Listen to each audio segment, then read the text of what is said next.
Caring? You tell me. How does it feel?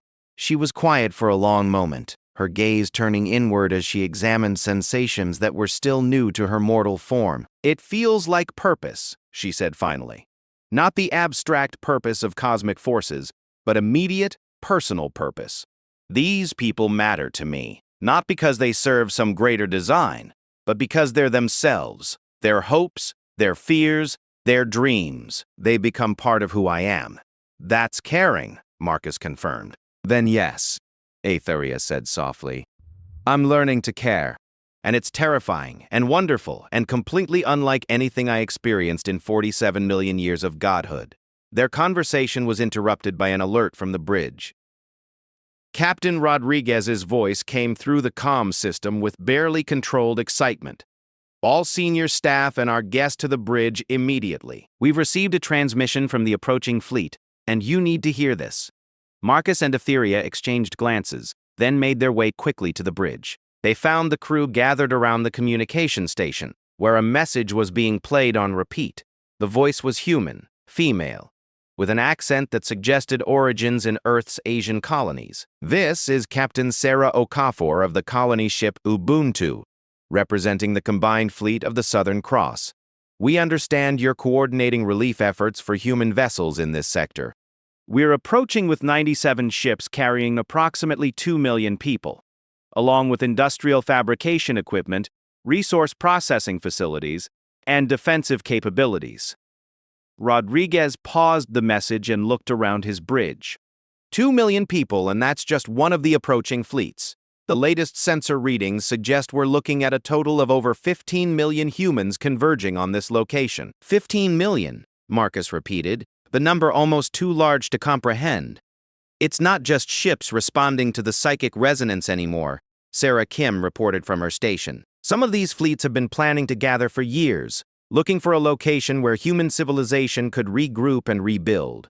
They're treating this convergence as that opportunity. Aetheria moved to the view screen, her human eyes wide as she processed the implications. They're not just seeking help, she realized. They're seeking to become something new, a civilization born from choice rather than circumstance.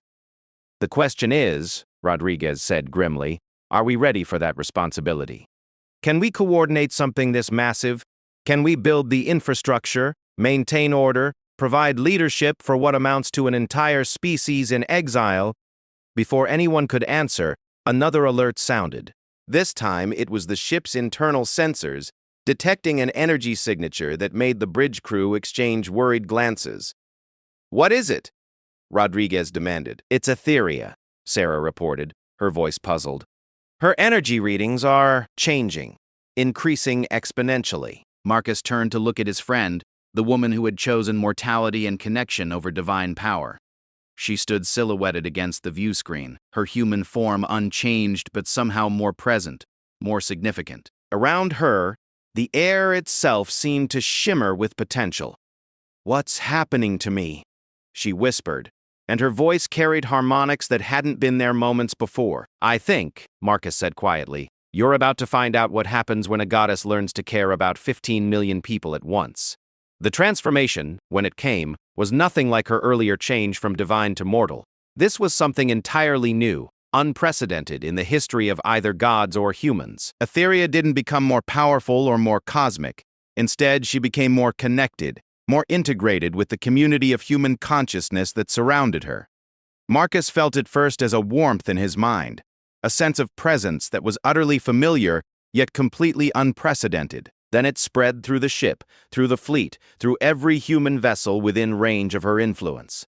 Not intrusion, not control, but connection. The kind of bond that existed between family members, between lovers, between people who had shared their deepest selves and found acceptance. She's networking us, Patricia Williams whispered from her position at the engineering station. Somehow, she's creating connections between everyone in the fleet. I can feel all of them, their hopes, their knowledge, their dreams. Rodriguez staggered, overwhelmed by the sudden influx of sensation and awareness. How is this possible? Because, Aetheria said, and her voice now carried not the authority of godhood but the warmth of community. "I'm no longer a goddess pretending to be human. I'm becoming something new. Something that's never existed before." She turned from the view screen, and Marcus saw that her eyes now held depths that spoke not of cosmic distances, but of human connections spanning impossible scales. "I'm becoming the first of a new kind of being, not divine, not mortal, but something born from the choice to bridge the gap between power and compassion." "What does that mean?" Marcus asked, though part of him already understood.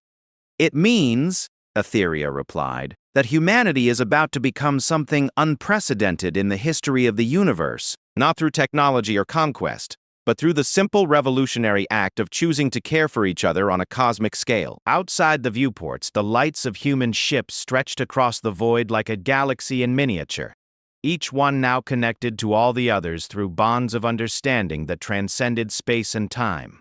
The age of isolated survival was ending. The age of connected consciousness was about to begin. The change that swept through the human fleet was unlike anything in recorded history.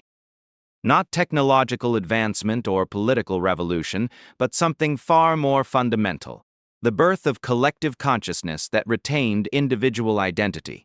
Through her transformation, Etheria had become a living bridge between minds, allowing 15 million humans to share knowledge, experience, and emotion while remaining distinctly themselves. Marcus felt it as a gentle presence in the back of his mind, like having family members in the next room. He could sense their emotions, their thoughts, their accumulated wisdom spanning thousands of different worlds and experiences. But unlike the hive minds that science fiction had warned about, this connection enhanced rather than diminished his sense of self. "Status report," Captain Rodriguez called out, his voice steady despite the unprecedented situation. Through the link, Marcus could feel the captain's mixture of wonder and concern, his deep sense of responsibility for the crews under his command. "All ships are reporting stable connections," Sarah Kim announced from her navigation station. "No one's experiencing disorientation or loss of individual identity. If anything, people are saying they feel more like themselves than ever before." This was true in ways that surprised everyone. Dr. Elena Vasquez, the fleet's chief medical officer, had been struggling with depression for months as she watched their ship slowly die around them. Now, connected to the hope and determination of millions of other humans, she felt her spirits lift not because her own emotions were being overridden, but because she could draw strength from the collective human spirit while contributing her own expertise to the greater whole. "It's like being part of a choir," she reported over the communication link. "Each voice remains distinct, but together we create something more beautiful than any of us could achieve alone."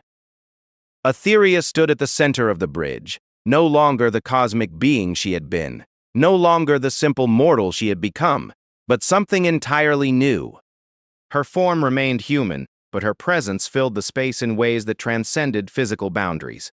She was connected to every person in the fleet, yet somehow maintained her individual consciousness and personality. "How are you processing this much information?" Marcus asked her. 15 million minds connected through you. How is that not overwhelming?" "Because I'm not processing it," Etheria replied, her voice carrying harmonics that resonated through dimensions both physical and spiritual. "I'm facilitating it. Think of me not as a central computer, but as a living network protocol, allowing communication between nodes while each node maintains its autonomy." She moved to the main view screen, placing her hand against its surface. Immediately, the display changed to show not just the positions of ships, but the flow of information between them. It was like watching the neural networks of a vast brain, with thoughts and ideas flowing in patterns of incredible beauty and complexity. "This is what we've built," she said softly. "Not empire or civilization in any traditional sense, but something unprecedented. A species-wide community based on voluntary connection and mutual support." Through the network, Marcus could feel the effect rippling through the fleet. "We need to talk about the practical implications," Rodriguez said during a senior staff meeting that included representatives from dozens of ships. "This network is unprecedented, but we still have physical needs. Food, energy, space, resources. How do we manage a population this size? The answer came not from any individual, but from the network itself, as thousands of experts across the fleet began collaborating on solutions. Industrial fabrication specialists worked with resource extraction teams to design mobile manufacturing platforms. Agricultural researchers partnered with atmospheric engineers to create closed-loop food production systems. Physicists collaborated with engineers to develop more efficient energy distribution networks. It's like watching evolution in fast forward, Dr. Vasquez observed. Problems are being solved faster than they can be fully articulated, because we have access to every relevant expertise simultaneously. But the most remarkable changes were social rather than technological. Old divisions based on nationality, religion, or cultural background began to fade as people experienced directly the fundamental humanity they shared with others. Conflicts that had seemed intractable when viewed from single perspectives became solvable when approached through collective wisdom. Marcus found himself serving as one of several focal points in the network, his role as translator between different ways of thinking making him a natural coordinator for complex collaborative projects. It was exhausting work, but deeply fulfilling in ways that his previous maintenance duties had never been. "You're changing too," Etheria observed during one of their conversations. They were aboard the Perseverance, but their words were being shared across the network with anyone interested in listening or contributing to their discussion. "How so?" Marcus asked. "You're becoming more than just an individual human," she replied. "You're becoming a node of connection yourself, helping to facilitate understanding between different groups and perspectives. In some ways, you're becoming what I became, a bridge between different forms of consciousness." Marcus considered this, feeling the truth of it in the way his awareness had expanded to encompass not just his own thoughts, but the patterns of connection flowing through the network. "Is that what you intended when you granted my wishes?" "No," Etheria said honestly. "When I granted your first wish, I had no idea what you were really asking for. I thought you wanted information, perhaps entertainment. I didn't understand that you were offering something I had forgotten existed. Genuine human connection." She paused, her attention turning inward to the vast network of consciousness she now facilitated. "Your second wish changed everything. By asking me to remember mortality, you gave me back the ability to understand what connection really means. Not just the sharing of information or power, but the emotional bonds that make existence meaningful. And the third wish? Made it all possible," she replied. "By asking me to choose to care, you created the foundation for everything that followed. Care is not just emotion. It's the active choice to prioritize the well-being of others. It's the decision to use power in service of love rather than domination." Through the network, Marcus could feel the collective human response to their conversation. 15 million people listening, thinking, contributing their own insights about connection and care and the revolutionary potential of choosing compassion over conquest. "What happens next?" he asked. "We've created something unprecedented, but where do we go from here?" The answer came not from Etheria alone, but from the collective wisdom of the entire fleet, thousands of voices contributing to a shared vision of humanity's future among the stars. Not conquest or colonization in the old sense, but something entirely new, a mobile civilization based on mutual support and shared consciousness. "We become gardeners," Captain Okafor said, her words carrying the weight of collective decision. "Instead of claiming worlds for ourselves alone, we help them flourish. We become a force for nurturing life throughout the galaxy." "Gardeners?" Rodriguez asked. "Think about it," Dr. Vasquez explained, her medical expertise informing the metaphor. "Traditional colonization is like infection. One species overwhelming and displacing others, but what we've become is more like symbiosis, contributing to existing systems while drawing strength from them." Through the network, Marcus could see the vision taking shape. The human fleet would travel from system to system, not seeking worlds to claim, but opportunities to help. They would assist struggling civilizations with technology and wisdom gained from their collective experience. They would help restore damaged ecosystems. They would serve as mediators in conflicts between species that had forgotten how to communicate. But most importantly, Etheria added, we'll carry the gift of connection itself. What we've created here, this network of consciousness that preserves individuality while enabling collective action, this could be shared with other species willing to embrace it. The implications were staggering. Not just human expansion among the stars, but the potential for a galactic community based on voluntary connection and mutual care. A civilization that grew not through conquest but through invitation. Not through dominance but through service. There will be challenges, warned Captain Chen of the Meridian, a military vessel that had joined the fleet. Not every species will welcome our approach. Some may see us as a threat simply because we're different. Then we'll prove them wrong, Marcus replied, feeling the conviction of 15 million humans backing his words. We'll show them that our strength comes not from our ability to destroy, but from our commitment to nurture. Over the following weeks, the fleet began to implement their new vision. Ships were redesigned and reorganized to serve as mobile research stations, medical facilities, agricultural centers, and diplomatic outposts. The network allowed for unprecedented coordination, with resources flowing to where they were most needed without bureaucracy or delay. They tested their approach on the first system they encountered, a young star with 3 planets, one of which showed signs of early life. Instead of claiming the system for humanity, they studied it carefully, using their collective expertise to understand its unique ecosystem. Then they left it untouched, placing only monitoring stations to observe its natural development. It's harder than conquest, Rodriguez observed as they watched the system fade behind them. It would have been simpler to establish a colony, extract resources, impose our will on the environment. Simple isn't always right, Marcus replied, and harder isn't always wrong. Their next test came when they encountered another species, the Veltar, a race of crystalline beings whose homeworld was slowly dying due to stellar fluctuations. Traditional human response might have been to offer evacuation in exchange for technology or territory. Instead, the fleet offered something unprecedented, genuine help with no strings attached.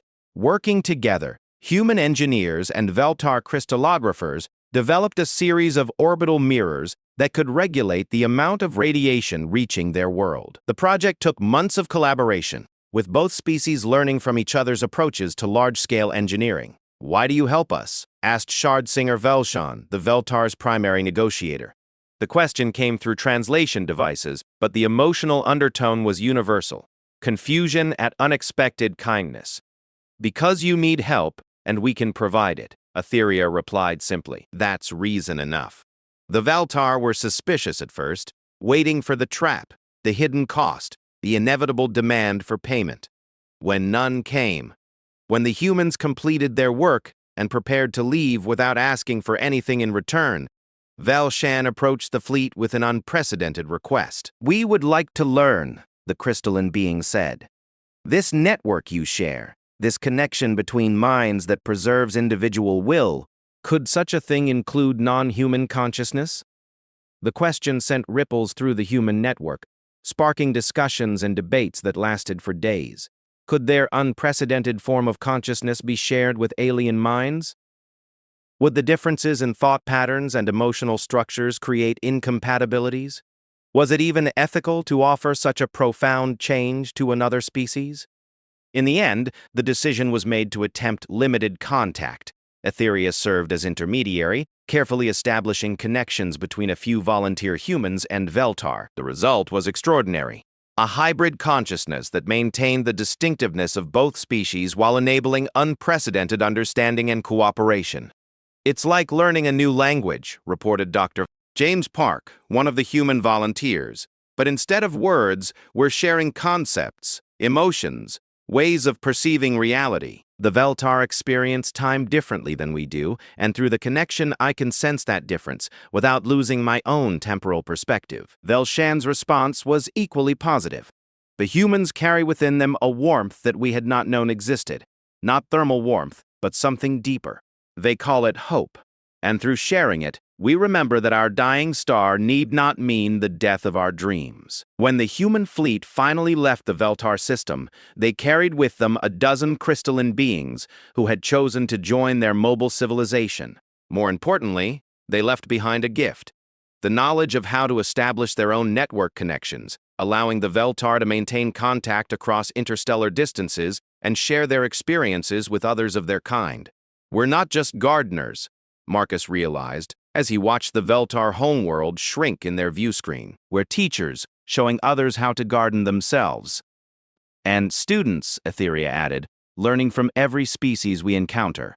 Each connection teaches us new ways of being conscious, new approaches to existence, new solutions to problems we hadn't even known we were facing. The pattern repeated itself across dozens of systems over the following years. The human fleet would arrive, offer assistance without expecting payment, share knowledge and technology freely, and invite any who wished to join their growing community of consciousness. Some species declined, preferring their traditional isolation. Others contributed eagerly to the expanding network of minds. Each edition brought new perspectives and capabilities. The Zephyrians, beings of living gas, taught the network new ways of thinking about identity and continuity. The Stone Builders showed them architectural techniques that worked on planetary scales. The Dream Weavers contributed understanding of consciousness itself that revolutionized the network's ability to integrate diverse forms of awareness. We've become something unprecedented in galactic history, observed Captain Rodriguez during a fleet-wide assembly 5 years after their first meeting with Etheria.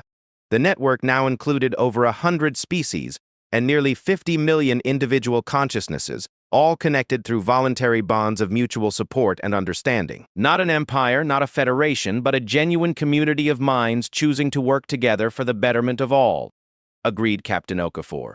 And it all started with one human choosing compassion over power. Marcus felt the attention of the entire network focus on him, millions of minds acknowledging his role in catalyzing their unprecedented civilization. But he also felt something else. The profound satisfaction of purpose fulfilled, of a choice made for the right reasons producing consequences beyond his wildest imagination.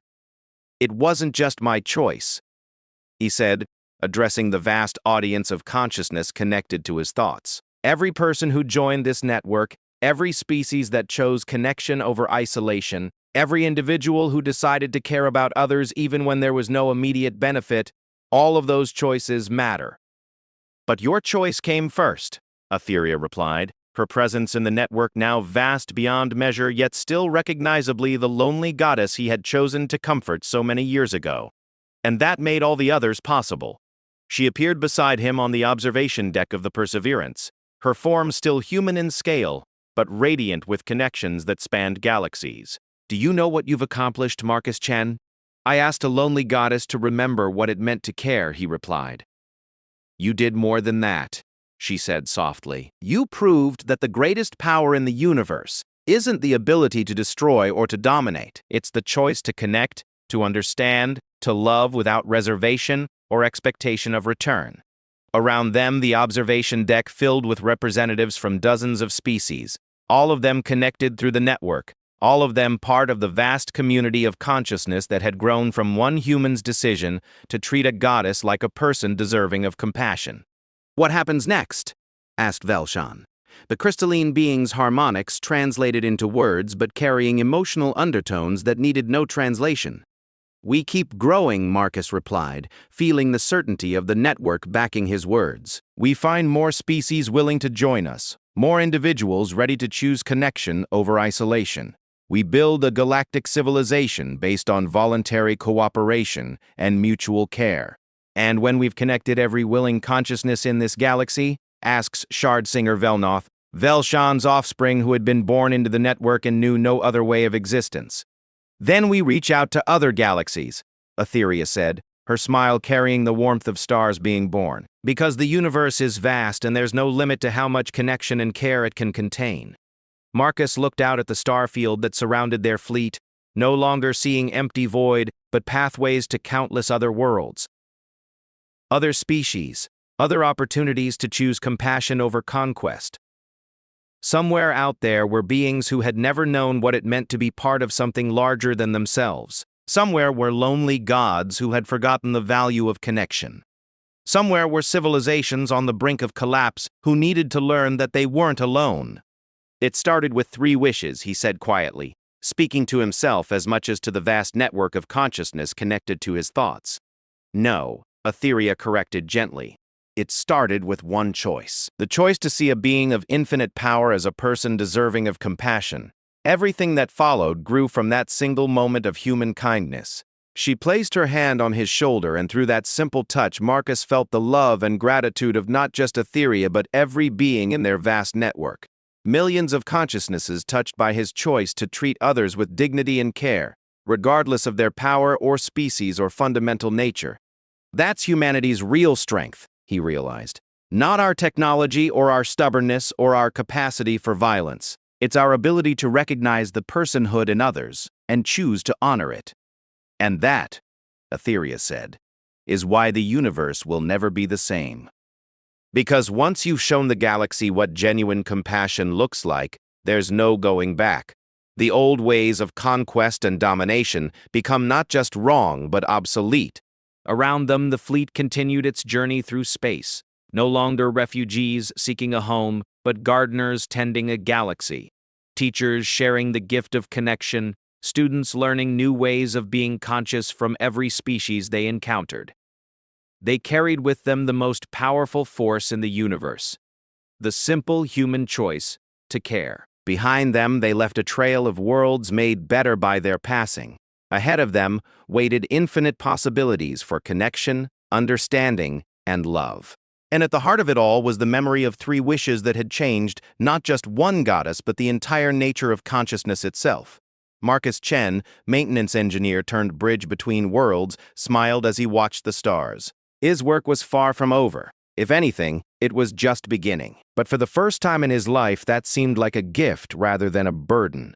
Because when the work is building connections between beings who choose to care for each other, every day brings new reasons to hope. And hope, as 15 million humans and their alien friends could attest, was the most powerful force in any universe. Engineers on distant ships were sharing solutions to problems they'd struggled with for years. Agricultural specialists were exchanging techniques that would revolutionize food production across multiple vessels. Artists were collaborating on works that spanned dozens of ships, creating beauty that transcended individual talent. But it was more than just information sharing. It was emotional support on a scale never before possible. Every person who felt despair could draw on the hope of millions. Every individual facing fear could access the courage of countless others who had overcome similar challenges. Every human being in the fleet could contribute their strengths while being supported in their weaknesses. "Captain," came a voice through the communication system. It was Captain Sarah Okafor of the Ubuntu, her earlier transmission now transformed into direct neural connection. "My fleet has arrived at the coordinates. We're ready to begin integration with the network." "Integration status?" Rodriguez asked. "Voluntary and enthusiastic," Okafor replied, and through the link Marcus could feel her amazement at what she was experiencing. "My people are... Captain, we've spent decades feeling isolated, cut off from the rest of humanity. This connection, it's like coming home to family we never knew we had." Similar reports came in from across the fleet as more vessels arrived and joined the growing network. The New Dawn, carrying refugees from a failed colony. The Prometheus, a research vessel that had been exploring dead systems for signs of habitable worlds. The Heritage, a generation ship that had been traveling for over a century in search of a new home. Each ship brought its own expertise, its own resources, its own dreams and fears and hopes. And through Etheria's facilitation, all of it became part of the growing collective human consciousness. Your people just needed to understand how to listen to what it was trying to tell you. Similar scenes played out across dozens of ships. The Endurance had been struggling with food production. Etheria worked with their agricultural teams to implement crop rotation techniques that increased yield while reducing resource consumption. The Pioneer had navigation problems. She taught their pilots to read cosmic currents in ways that would let them plot courses using a fraction of their previous fuel consumption. Marcus found himself serving as unofficial coordinator between Etheria and the various crews, translating her eons of experience into practical solutions that humans could understand and implement. It was exhausting work but deeply satisfying in a way that his previous maintenance duties had never been. "You're good at this," Etheria told him during one of their brief rest periods. They were aboard the Perseverance, sharing a meal in the observation deck where it had all began. The space outside was no longer empty void but filled with the lights of human ships, a constellation of hope in the darkness. "At what?" Marcus asked. "Building bridges between different ways of thinking. I have knowledge, but you understand how to make it useful to your people. You translate not just words but concepts, making the cosmic comprehensible to the mortal." Marcus looked out at the growing fleet. watching as shuttles moved between ships carrying supplies, personnel, and information. In just a few days, they'd gone from isolated vessels to a functioning community. It's easier when the person you're translating for actually cares about the people she's helping, he said. Etheria smiled, and Marcus was struck again by how human that expression had become. Not the alien beauty of divine power, but the warm recognition of shared purpose and growing affection. "Is that what I'm doing?" she asked. She granted him 3 wishes. Then his first request shook a goddess. "What would you wish for if a goddess offered you anything your heart desired? Power? Wealth? Immortality?" Marcus Chen, a simple maintenance engineer aboard the dying colony ship Perseverance, thought he knew the answer. But when the ancient entity emerged from the depths of space, her cosmic beauty hiding eons of divine authority, his first wish would challenge everything she believed about mortals, gods, and the very nature of existence itself. Some wishes are too dangerous to grant, others are too human to understand. This is the story of how one man's compassion brought a goddess to her knees, and how humanity's greatest strength became the universe's most terrifying force. The maintenance bay of the colony ship Perseverance hummed with the tired rhythm of failing systems. Marcus Chen wiped grease from his hands as he crawled out from beneath the water recycling unit, the 3rd one to break down this week. At 28, he already felt ancient in the way that only those who held others' lives in their calloused hands could feel. Every repair delayed was another step closer to catastrophe for the 12,000 souls aboard their dying vessel. "Status report, Chen?" Captain Rodriguez's voice crackled through the comm system. Static underlining the urgency that had become their constant companion. "Patched for now, Captain," Marcus replied, knowing it was a lie wrapped in hope. The replacement parts had run out months ago. Everything now was jury-rigging, creative engineering, and prayer to whatever gods might listen to the desperate. Should hold for another week, maybe 2. The silence that followed spoke volumes. They all knew what those numbers meant. The Perseverance had been humanity's last great hope, launched when Earth's dying breath could no longer sustain her children. 50 years into their journey to Kepler, 442b, their promised land, seemed as distant as ever, while their ship crumbled around them like a coffin in space. Marcus gathered his tools, each one worn smooth by countless repairs, countless small victories against entropy.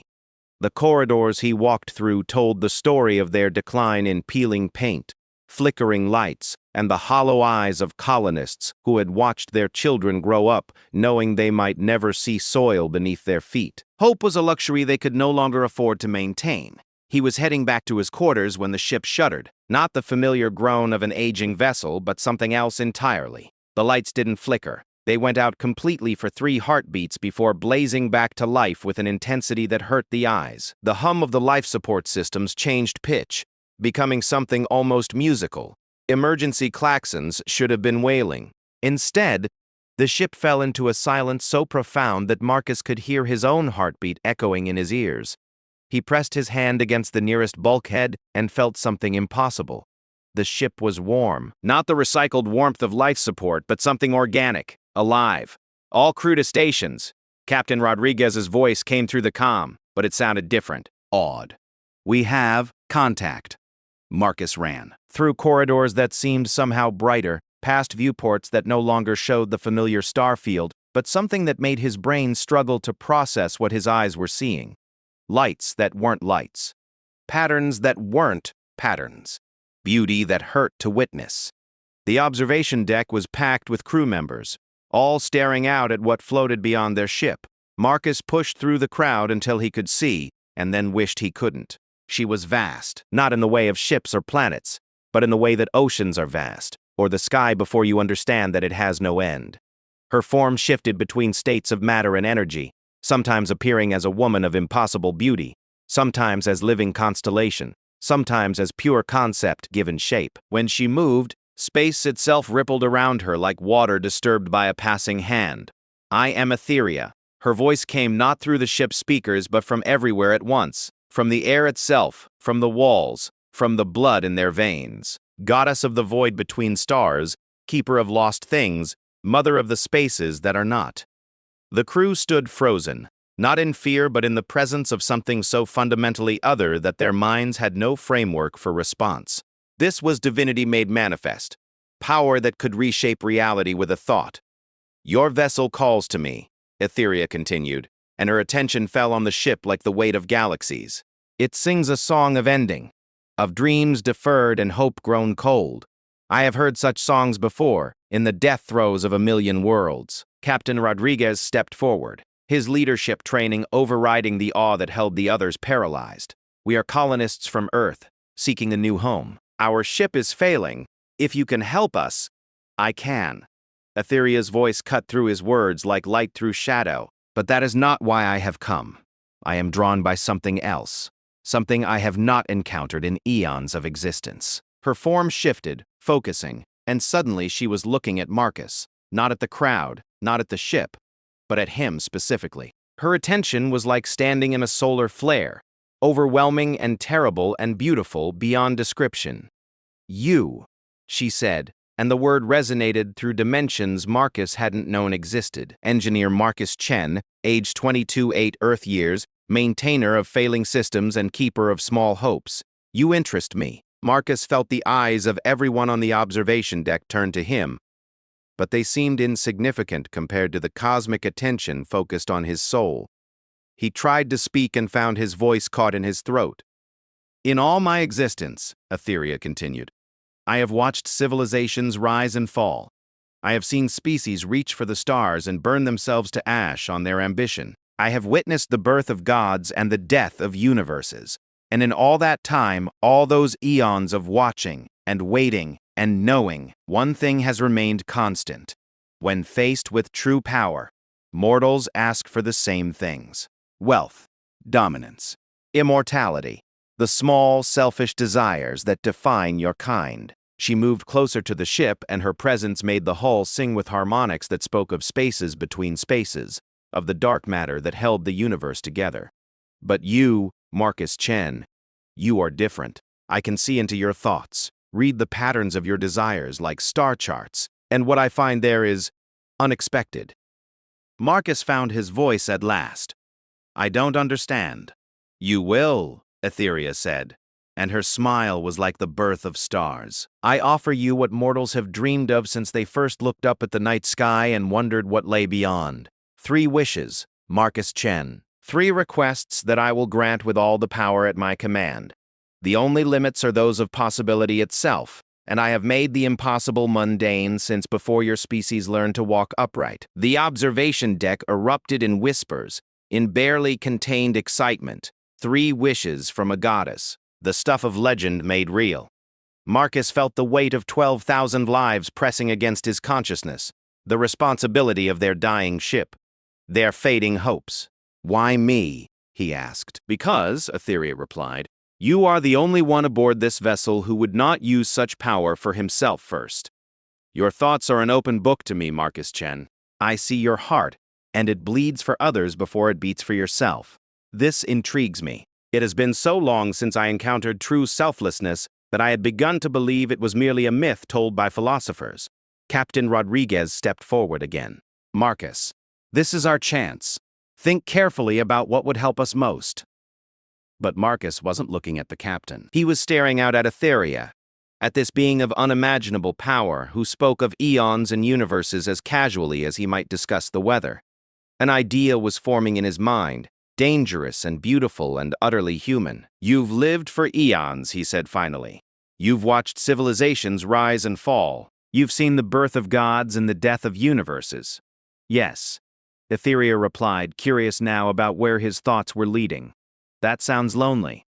The silence that followed was profound. Not just the absence of sound, but the absence of motion, of breath, of thought itself. Even the ship's systems seemed to pause, waiting. "Lonely?" Etheria repeated, and for the first time since her arrival, uncertainty colored her voice. "You speak of watching, of knowing, of witnessing," Marcus continued, the words coming faster now as his conviction grew. "But not of sharing, not of connection, not of love. How long has it been since someone asked you how you were feeling? How long since someone cared about your happiness instead of your power? The goddess's form flickered, cycling rapidly through states of matter as if his words had disrupted some fundamental process. I am a goddess, mortal. I do not require. Everyone requires connection, Marcus interrupted, and the audacity of cutting off a divine being sent gasps through the crowd. It's what makes us who we are. Without it, we're just existing, going through the motions of life without really living. Etheria stared at him for a long moment, her cosmic features unreadable. When she spoke again, her voice was softer, more human somehow. You would waste your first wish on, what? Asking about my emotional state? It wouldn't be a waste, Marcus said firmly. My first wish is this. I want to know your story. Not the legend, not the myth, but the real story. Who were you before you became a goddess? What did you lose along the way? When did the loneliness start? And I want to listen, really listen, without judgment or agenda or desire for anything except understanding. The crew around him erupted in protests. Captain Rodriguez grabbed his arm. Marcus, think about what you're doing. We need those wishes to save the ship, to save everyone aboard. But Marcus kept his eyes on Etheria, watching as something fundamental shifted in her cosmic features. For just a moment, he saw not a goddess, but a woman, ancient beyond measure, carrying the weight of eternity in her eyes. You would spend infinite power on conversation? She asked. On connection, Marcus corrected. On treating you like a person instead of a vending machine for miracles. Etheria was quiet for so long that some of the crew began to wonder if she had left, vanished back into the void between stars. But Marcus could feel her presence, vast and contemplative, and something else, something that might have been hope. Very well, she said at last. Your first wish is granted. The space around them changed, not physically, but in some deeper way that made reality itself more flexible, more intimate. The crowd of crew members didn't disappear, but they seemed distant, unimportant, as if Marcus and Etheria existed in a bubble of shared attention. I was not always as you see me now, Etheria began, and her voice carried the weight of eons. Once, I was mortal. Not human, but mortal nonetheless. My name was not Etheria, but Lyrily, and I lived on a world whose name has been forgotten by history, in a time when the universe was younger and full of wonders that no longer exist. As she spoke, images formed in the air around them. Not holograms or projections, but memories made visible, experiences shared across the boundary between mortal and divine. My people were explorers like yours, she continued. We reached for the stars not out of necessity but from pure curiosity. We wanted to know what lay beyond our world, what wonders waited in the dark. I was their greatest navigator, able to read the cosmic currents like others read written words.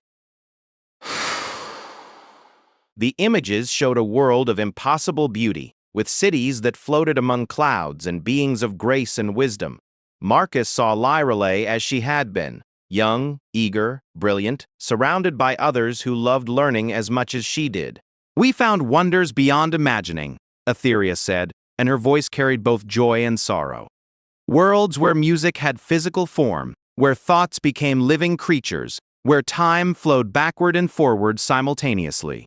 We mapped the unmappable, explored the unexplorable, and in our arrogance we thought ourselves masters of the infinite. The images shifted, showing expeditions into stranger and stranger realms. Marcus watched as Lyrily led her people deeper into mysteries that seemed to defy not just understanding, but sanity itself. And then we found the Nexus, Etheria whispered, a place where all realities converged, where the fundamental forces that held existence together could be touched, manipulated, reshaped. My people wanted to study it. I wanted to become one with it. What happened? Marcus asked softly. I succeeded, Etheria replied, and the pain in her voice was like the death of stars. The Nexus welcomed me, merged with me, elevated me beyond mortality, beyond death, beyond the limitations that define existence itself. I became what I am now, a goddess wielder of infinite power, eternal and unchanging. And your people? Gone. The word fell like a hammer blow. Not dead, not destroyed, but gone from my reach forever. When I ascended, I became something they could no longer touch, My presence alone was enough to unravel their reality. I tried to visit them, to share what I had learned, but my very existence was poison to the world that had made me. The images showed the aftermath: empty cities, withered landscapes, a world abandoned not from destruction but from the simple impossibility of coexistence between the mortal and the divine. So I left, Etheria continued. I wandered the universe, watching, learning, collecting the stories of civilizations that rose and fell like waves on an endless shore. I told myself it was enough, that knowledge and power were adequate substitutes for connection. I became the goddess of the void between stars because that was where I belonged. In the empty spaces, the gaps between lives, the loneliness that separates all things. She fell silent, her form rippling with emotions too vast for human comprehension. Marcus felt the weight of her story, the terrible price of ultimate power. Around them, the crew of the Perseverance watched in stunned silence, beginning to understand what they were witnessing. "How long?" Marcus asked. "How long since you've had someone to talk to, by your measure of time?" "Approximately 47 million years, Etheria replied. "By my measure, eternity." The number was incomprehensible, but the loneliness behind it was utterly human. Marcus felt his heart break for this being of infinite power, who had traded everything meaningful for the ability to reshape reality. "I'm sorry," he said simply. Etheria's form flickered, stabilized, then flickered again. "You? Apologize? To me?" "Someone should," Marcus replied. "What happened to you was tragic. You deserved better than eternal isolation." For the first time since her manifestation, Etheria's cosmic composure cracked entirely. Her form collapsed inward, becoming more human, more vulnerable. When she spoke again, her voice was small and wondering. "In 47 million years of existence, you are the first to offer sympathy instead of supplication. The first to see tragedy instead of power." Captain Rodriguez chose that moment to step forward again, his face grim with responsibility. "Marcus, I understand what you're trying to do, but we have 12,000 people on this ship who need help. We can't afford to waste wishes on conversation, no matter how meaningful." Marcus turned to face his captain, his crewmates, the desperate faces of people who had pinned their hopes on divine intervention. He saw their fear, their need, their perfectly reasonable expectation that he would use this impossible gift to save them all. Then he looked back at Etheria, at the ancient being who had forgotten what it meant to be seen as more than a source of power. His second wish was already forming in his mind, and he knew it would shock them all even more than his first. "Captain," he said quietly, "trust me." "Marcus, trust me," he repeated, then turned back to Etheria. "I have a second wish." The goddess straightened, her cosmic features regaining some of their divine composure. "Speak it." Marcus took a deep breath, knowing that what he was about to say would change everything. "My second wish is for you to experience what you've been missing. I wish for you to remember what it feels like to be mortal, to be vulnerable, to need others and be needed in return. I wish for you to have, even if only temporarily, the connection you've been denied for 47 million years." The silence that followed was broken by Captain Rodriguez's sharp intake of breath. "Marcus, what are you doing?" But Marcus kept his eyes on Etheria, watching as understanding dawned in her cosmic features. "I'm not asking you to give up your power," he continued quickly. "I'm asking you to remember what it felt like before power was all you had."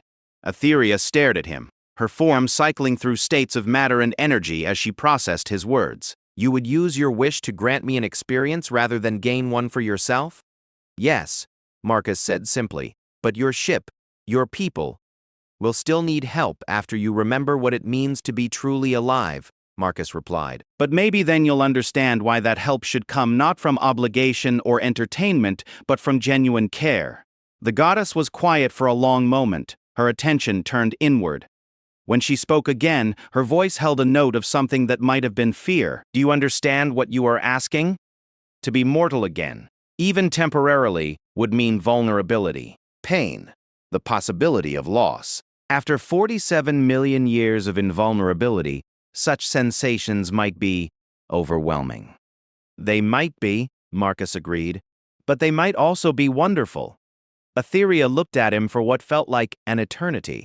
her cosmic features unreadable. Then, slowly, she smiled. It was not the smile of a goddess dispensing favor, but something more human, more real. "Your second wish is granted," she said. The change was instantaneous and profound. Etheria's cosmic form collapsed inward, condensing from living constellation to flesh and blood in the space between heartbeats. When the transformation was complete, a woman stood before them. Tall, graceful, beautiful in an entirely human way. Her hair was dark as the void between stars. Her eyes held depths that spoke of ages, but her form was mortal, vulnerable, real. She gasped, doubling over as sensation flooded through her newly physical form. Marcus stepped forward instinctively, steadying her with a hand on her arm.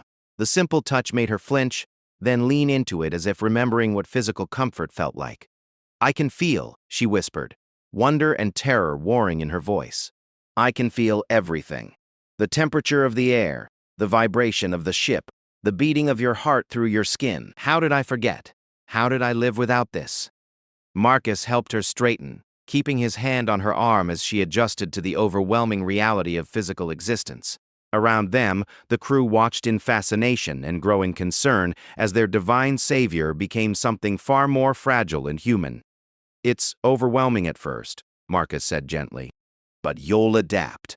Humans are remarkably good at adapting." Etheria looked at him, and for the first time her gaze was not the attention of a cosmic force, but the focus of a person seeing another person. "I remember now," she said softly. "I remember what I lost when I ascended. Not just mortality, but this, the ability to be touched, to be affected, to be changed by others." She straightened, testing her new limitations, and Marcus felt a pang of sympathy for what she was experiencing. To go from infinite power to human frailty in an instant would be terrifying for anyone. "How long will this last?" she asked. "As long as you need it to," Marcus replied.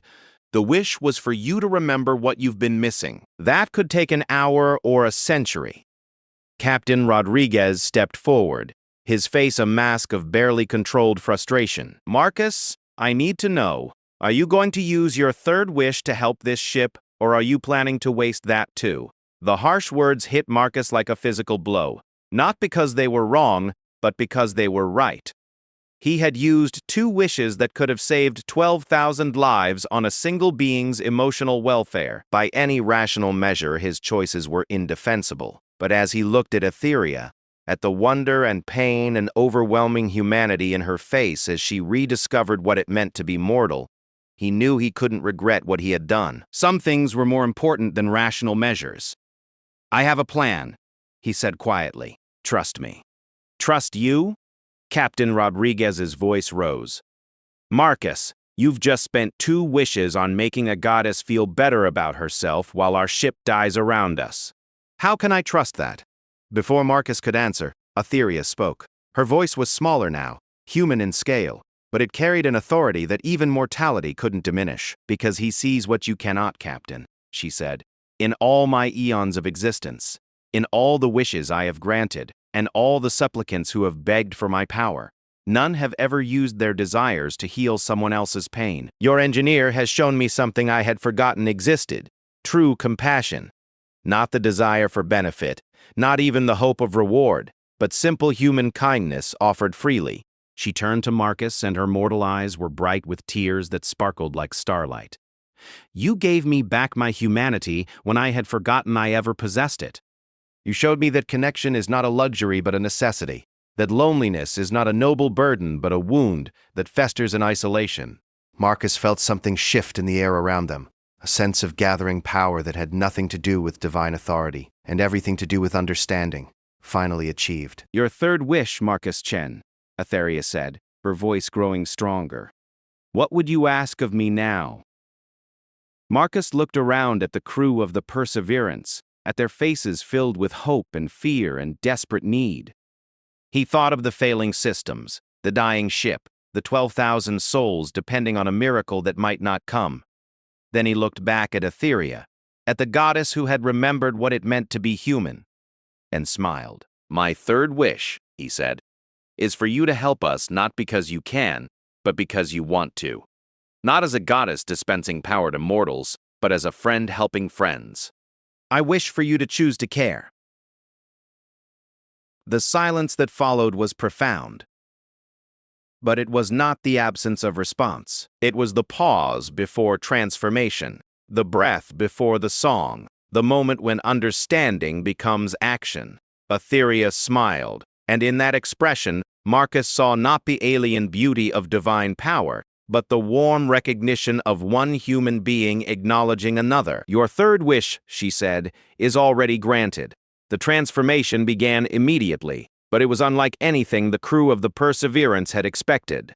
There were no grand gestures, no displays of cosmic power reshaping reality with divine will. Instead, Etheria walked through the ship like any other person, her footsteps echoing in the corridors, her breath visible in the cooler sections where life support struggled to maintain atmospheric warmth.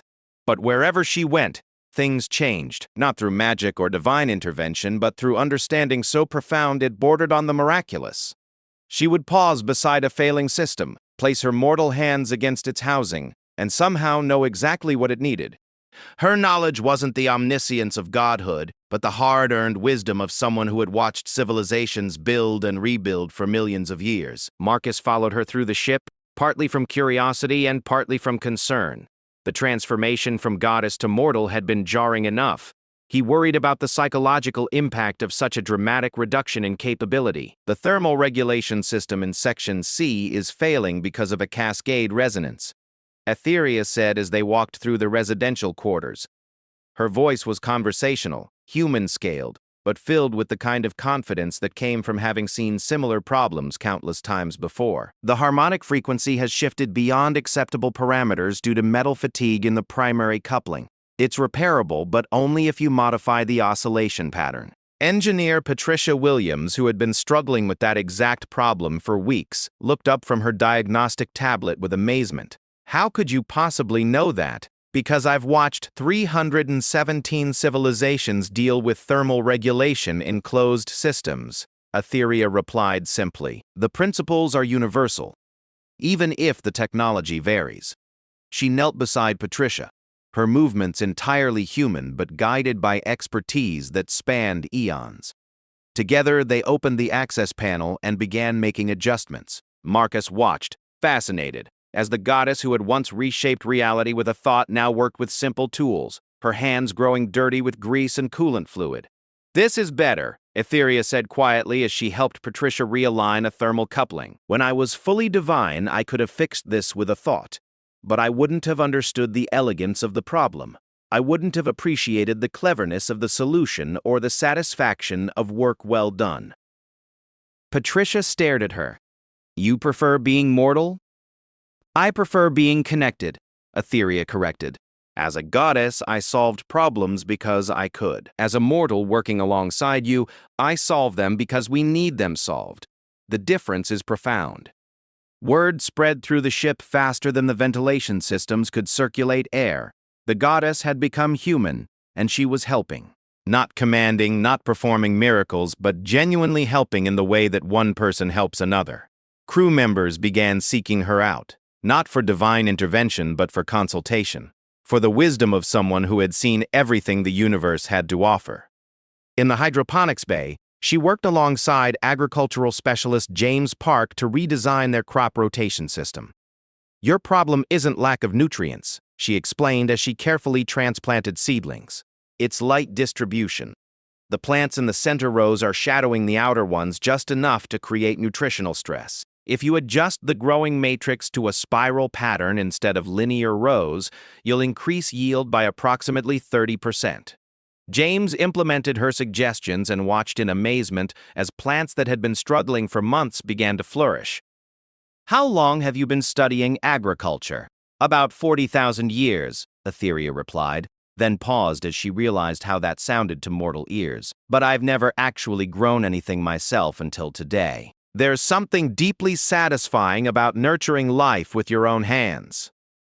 She held up her fingers, now stained with soil and plant matter, and smiled with the wonder of someone discovering sensation for the first time in eons. Marcus, watching from the entrance to the bay, felt his heart tighten with an emotion he couldn't quite name. Captain Rodriguez found him there an hour later, his expression troubled. "Marcus, I need to talk to you, privately." They walked to Rodriguez's ready room, a cramped space that served as both office and sanctuary for a man carrying the weight of 12,000 lives. The captain poured himself coffee from a pot that had seen better decades and offered one to Marcus, who accepted gratefully. "What you've done," Rodriguez began carefully, "it's unprecedented. Transforming a goddess into a human, using wishes for her benefit instead of ours. I'm trying to understand your reasoning." Marcus sipped his coffee, buying time to organize his thoughts. "Captain, what would you have wished for if you'd been in my position?" "Safe passage to our destination world," Rodriguez replied immediately. "Repair of all ship systems. Enough resources to establish a successful colony. The survival and prosperity of our people. All good wishes," Marcus agreed. "Practical, necessary, focused on our immediate needs." "Exactly. So why didn't you make them?" Marcus set down his cup and looked directly at his captain. "Because they would have made us dependent, not independent. If Etheria had simply fixed our problems with divine power, we would have been saved, but we wouldn't have grown. We'd have become pets, charity cases, recipients of cosmic welfare." Rodriguez frowned. "And that's worse than potentially dying?" "It's worse than potentially living," Marcus replied. "Captain, what makes humanity special? What makes us worth saving? Our potential, our creativity, our refusal to give up in the face of impossible odds. And what happens to all of that if we become dependent on divine intervention? If every time we face a challenge, we look to the gods for solutions instead of finding them ourselves?" Rodriguez was quiet for a moment, considering. Outside, they could hear the sounds of the ship's operations, the hum of working systems, the voices of crew members going about their duties, the steady rhythm of a community functioning together. "But Marcus, she's not going to be human forever. What happens when she changes back?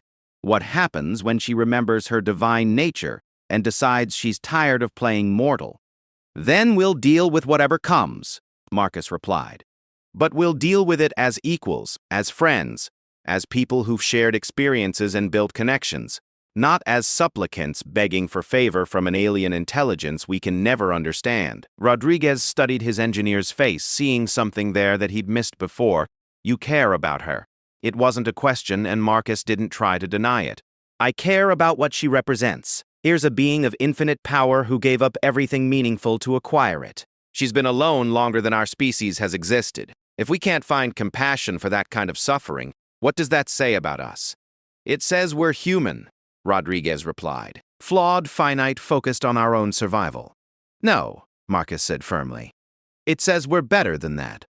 Humanity's greatest strength isn't our technology or our stubbornness or our creativity. It's our ability to care for others, even when there's no benefit to ourselves, especially then." Before Rodriguez could respond, the ship's communication system crackled to life. "Captain, to the bridge immediately. We have a situation."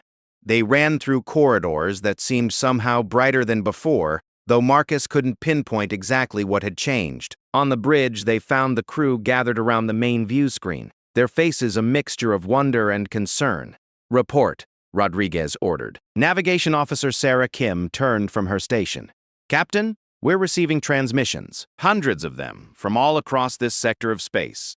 "What kind of transmissions?" "Ships, sir. Colony ships, exploration vessels, trading convoys. It's like someone sent out a beacon that every human vessel in 1,000 light-years suddenly decided to answer." Rodriguez felt his blood turn cold. "How many ships?" "Current count is over 200, and more are appearing on our sensors every hour. They're all heading in our direction." Marcus stared at the view screen, which showed dozens of drive signatures scattered across the star field like fireflies in the darkness. Each one represented a human crew, human lives, human dreams of finding something better among the stars. "Why?" Rodriguez asked. "What could possibly draw them all here?" "It's her," came a voice from behind them. Etheria stood in the bridge entrance, her human form somehow managing to command attention despite its mortality. "It's what I've become." She walked onto the bridge with steady human steps, but every crew member turned to watch her pass. There was something different about her now, Marcus realized. Some quality that transcended physical form and spoke directly to the part of the human spirit that recognized significance. "I don't understand," Rodriguez said. Etheria moved to the view screen, placing her palm against its surface as she had once placed her cosmic attention on reality itself.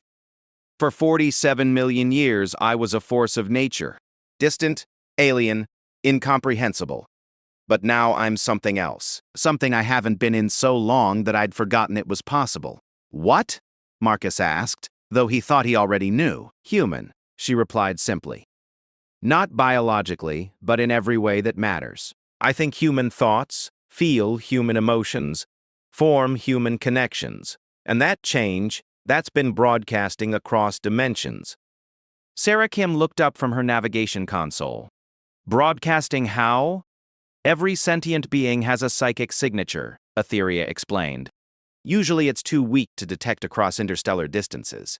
But when a goddess becomes mortal, when infinite power chooses finite form, the resonance is significant." She gestured toward the view screen and the growing constellation of ships approaching their position. "They're not coming because I called them. They're coming because I changed, and that change represents something they've all been seeking without knowing it." "Which is?"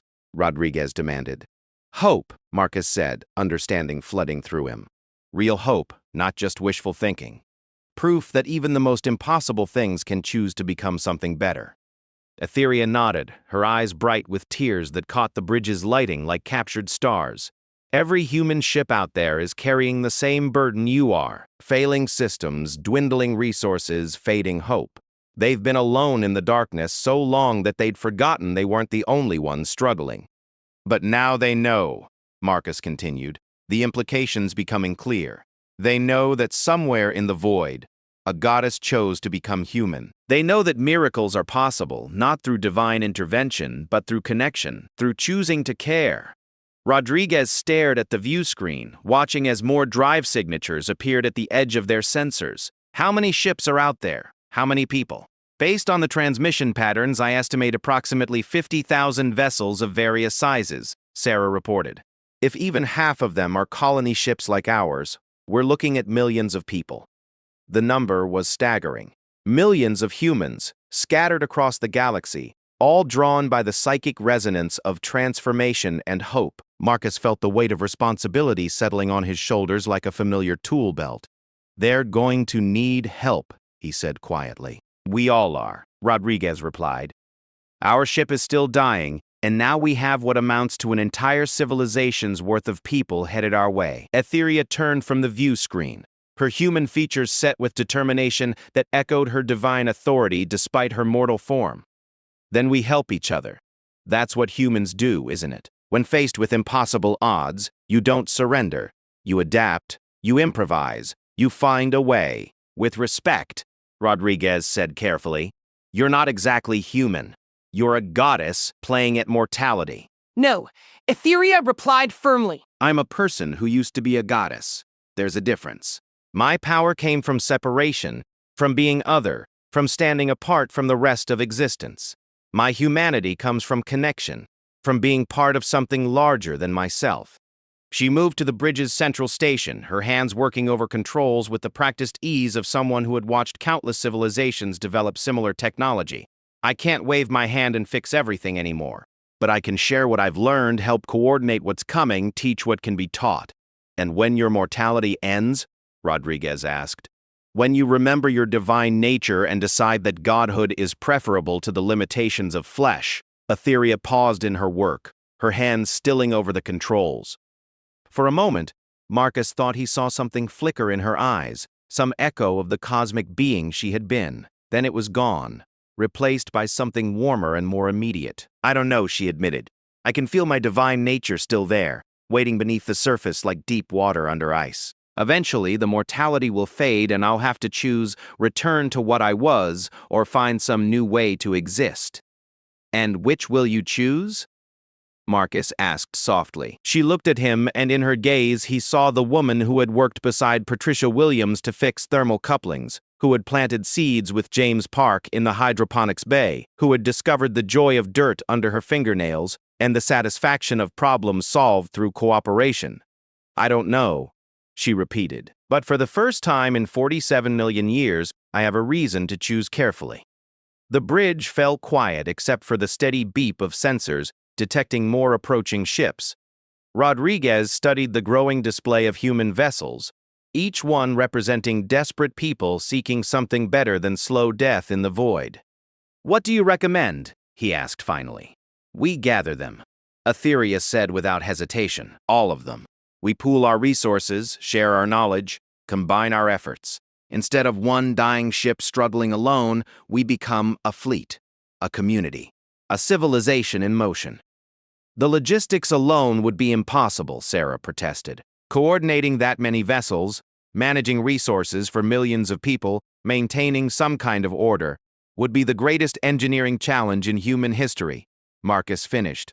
"And exactly the kind of problem humanity is uniquely equipped to solve." Rodriguez looked around his bridge, seeing his crew's faces shift from doubt to excitement as the implications became clear. This wasn't just about survival anymore. This was about something unprecedented in human history. The formation of a true interstellar civilization, born not from conquest or colonization, but from mutual aid and shared hope. "Do it," he decided. "Send out signals to all approaching vessels. Tell them they're welcome, but they're also expected to contribute. We're not running a charity operation, we're building something new." Over the following days, the space around the Perseverance transformed from empty void to bustling hub of activity. Ships arrived in groups, some alone, some in small fleets that had found each other in their journeys through the darkness. Each brought its own story of struggle and perseverance, its own expertise and resources, its own hopes for a future that had seemed increasingly unlikely. Etheria threw herself into the work with the enthusiasm of someone discovering purpose for the first time. She moved between ships like a consultant, a teacher, a friend who happened to possess the accumulated wisdom of eons. But she never commanded, never imposed solutions through divine authority. Instead, she offered suggestions, shared knowledge, and worked alongside crews to implement changes that came from human ingenuity guided by cosmic experience. The New Horizon, a generation ship carrying 30,000 people, had been dealing with cascade failures in their fusion reactors. Etheria spent 3 days working alongside their engineering teams, not to fix the problems with goddess-level power, but to teach them techniques for harmonic stabilization that she'd learned from civilizations that had mastered fusion technology millions of years before humanity discovered fire. "The key," she explained to Chief Engineer David Chen, "is to think of the reactor not as a machine, but as an instrument. Each component has its own resonance frequency, and when they're properly harmonized, they support each other instead of fighting for stability." David watched in amazement as she guided his team through adjustments that transformed their failing reactors into models of efficiency. "This is incredible. Our power output has increased by 40%, and the stability readings are better than they were when the ship was first launched. The technology was always capable of this," Etheria replied, her hands stained with reactor coolant and her face bright with satisfaction.